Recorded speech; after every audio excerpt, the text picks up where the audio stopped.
Pareha ka ba dyan? Nasahe kasi ako kasi. Sige na, kung merienda lang naman eh. Talit ka na ako, Sirpas. Wala, isa lang naman hinihingi ko eh.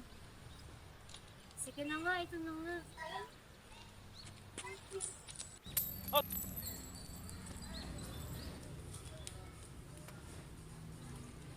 Uy, thank you.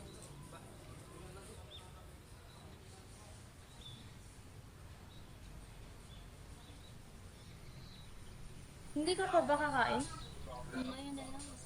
May na pa yung mamaya mo. Hindi pa ako gutom. Bakit lagi kang may dahilan kapag humihingi ako? Hindi naman lang hinihingi mo, pera ko. Pang study naman. Lagi na lang project. Lagi na lang may dahilan.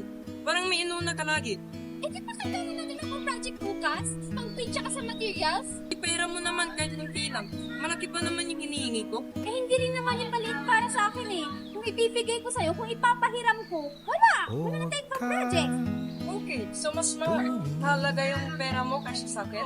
Hindi, pero hindi rin pwedeng ipagpalit ko ang sarili ko para punan ang kulang mo. Pero alam mo, mahal mo ako. So tulungan mo ako. Eh di sana hindi mo pinipilit, di ba? Wag mo ako tanungin. Pwede ba minsan ako naman? Ano na naman? Yung ako naman yung intindihin mo. Lagi ka naman ganyan. Alam mo ba minsan di ako kumakain? Choice mo yan. Wala ka talagang kwenta. At, nasa na ang project mo? Sir, Link ka na naman kanina. May kinalaman ba ito kay Mark? Alam mo bang kahit estudyante kayo, may mga bagay na hindi tama? pero sir, hindi niyo naman ako sinasaktan. Hindi lahat ng abuso ay may pasa, may emosyonal at may pinansyal. Alam mo rin bang may batas para dyan? Ang Republic Act 9262. Kasama dito ang dating at mga boyfriend at girlfriend. Kahit po kami, Oo. May pera ka ba? wala. Talaga?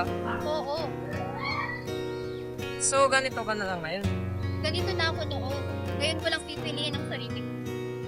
So, iiwan mo ko dahil sa inubos ko yung pera mo. Eh, iiwan kita dahil ito ko sa natin. Di naman dahil ganito